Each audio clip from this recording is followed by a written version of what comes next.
Alright, this video I'm going to show how we assemble the base after it's been completely finished. I have the rocket here and it's already been sprayed and all the stuff has been drilled. And then here's the console and it's been sprayed, and here's the back on it, which the back never existed on the original. And here's how the seats are, and I've got it where it's more of a 3D-ish look, where the original one didn't have it and had these little cutouts which didn't really look right. And well, it looked right for the cardboard one, but it just don't look right for this one. And here's the elevator, and I've already put the little screws that I've found to be able to mount these with are already in it. And here's the solid back piece here with the walkway and everything. And what you do, elevator goes into its slots, and I attached the little screws with them on the back.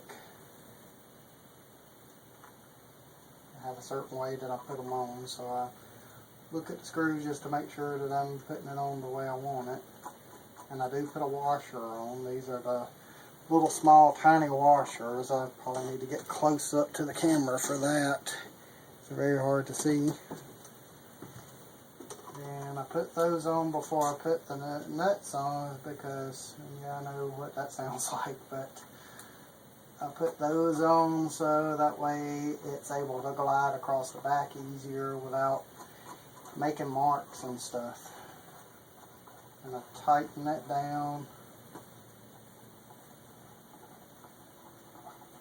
but I don't get it too tight really, because if I do, it's liable to scratch up the back of the thing as it goes. But as you see, the elevator now moves. And of course, this is wobbly as the original was whenever you're going up with it. There's really nothing you can do about that.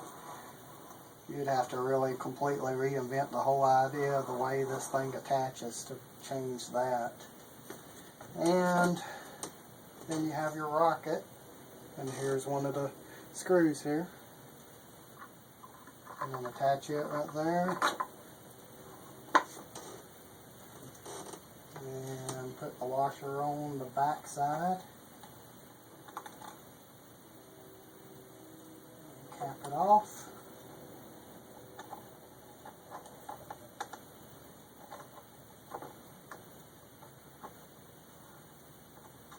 Sometimes it's a little hard to get these things to get started, but once they're started, they go right on.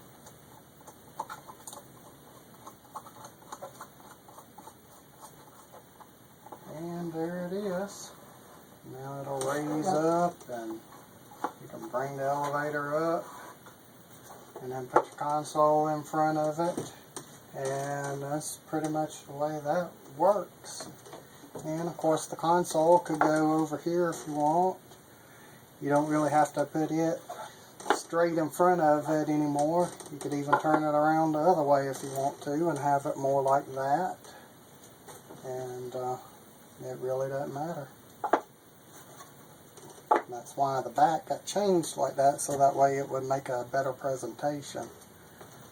And whenever I ship these, I put the elevator down and the rocket down like that, and wrap it with newspaper and pack it real good and tight with newspaper, and put it in all the openings, so that way during shipment, if any shifting around that it does or anything from the post office doing all of their thing, it won't break. That's the main thing. And usually the same thing here, all the open areas, I'll put some newspaper in it and I'll wrap the whole thing. And when you get it, it looks like you're actually just getting a box full of newspaper, because I pack it so well, but you really don't get just the newspaper, of course. And it's just easier to make sure that it comes to you the way it's supposed to. and that way I don't have to worry about it after it leaves my hands being broken by the Postal Service or UPS. Generally I like to ship by UPS because they're a little more gentler. I know what people say about them, but they are actually gentler with it than the post office. And plus they're cheaper too when you're shipping in the United States. But outside the United States I have to go to the post office because UPS is just ridiculous with their prices.